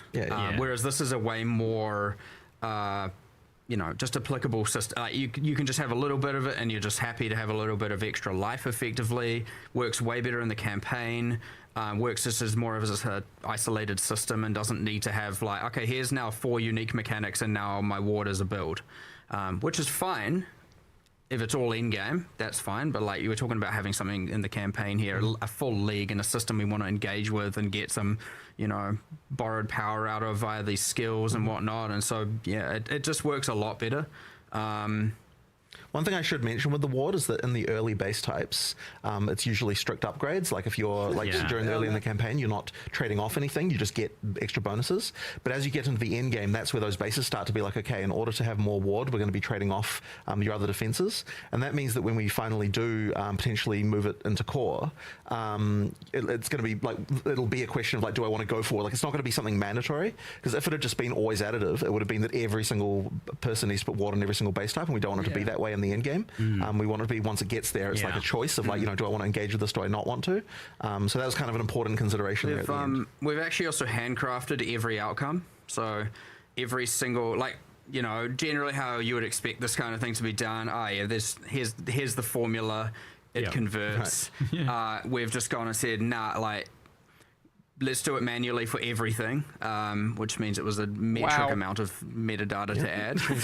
Every base type we add has to have the ward, the rune-crafted rune forged version. And in-game you get some cool stuff where base type A might become very, very heavy on Runic Ward, where base type B might have just a little bit, and some are in the middle, and some sacrifice a bit more defense where others don't, and then the same with the uniques. You're getting like crazy different outcomes where, you know, it's a similar thing where it's like, you know, what is Calm's Heart going to do? What's Brass Dome going to do? There's like different kind of things that people are going to play around with, and it's like, is it worth it? And the good thing is you can of course see the outcome before you do it with these non-random ones on armors. I didn't realize that. When you have the both the slots, if you mouse over the right one, it will show what you're going to get, except for like those Calgary unique outcomes, like I said. So that's a bit more special. But most of the time, you can see what you're going to get. So if you're just like, oh no, I don't want to lose that armor, then don't lose that armor. Just you know. So but yeah, there's some crazy stuff. You'll get some Runic Ward stackers. You'll get some people that just have a supplemental amount just to stack, maybe just enough to use a skill or just enough to use a support. And you'll get people who are just trying to spam the skills as much as they possibly can. You have some people that have low amounts stacking higher regen of it, and like all kinds of stuff is the goal. All done via, you know, the metallurgy, the runes, you know, different skills, like. The whole suite is there, so there's just all kinds of stuff you can do. Yeah, and on the topic of the Kalguran skills, this is we haven't even got into the mechanic reworks yet. Is like, oh, can we have more weapon agnostic skills?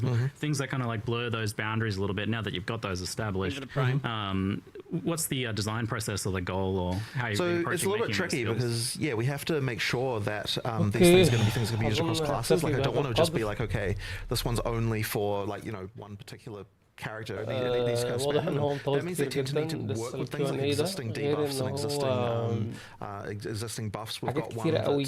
انا تهت اصلا مش عارف اجمع كل الحاجات اللي هم حاطينها. محتاج ان احنا بقى نرجع نشوف نريليس ده كتير ونشوف البوستس اللي هم حطوها ونستنى نشوف الباتش نوتس والكلام ده كله علشان نفهم اصلا هم عملوا ايه وحطوا ايه والكلام ده كله. يعني نشوف الكلام ده في خلال عندنا 3 أسابيع لغايه الريليس بتاع السيزون الجديد. واظن الكلام ده هيكون بقى الناس كلها بقى قريته وشافته وعملته والكلام ده كله. فيعني عندنا وقت كفايه ان احنا نشوف الكلام ده. و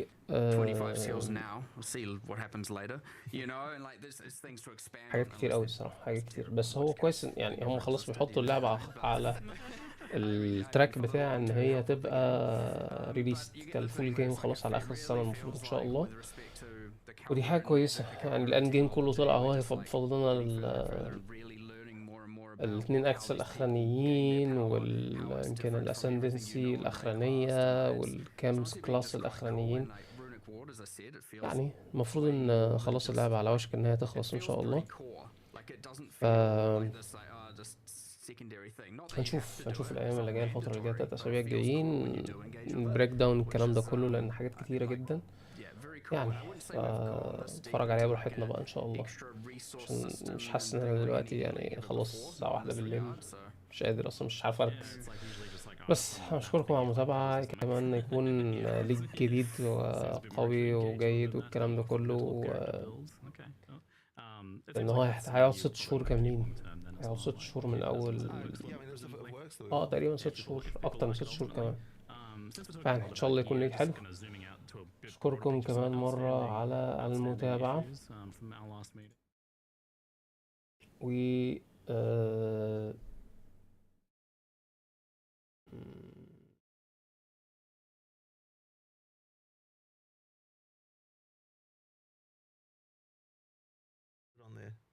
بس واشوفكم قريبا بإذن الله. تصبحوا على خير والسلام عليكم.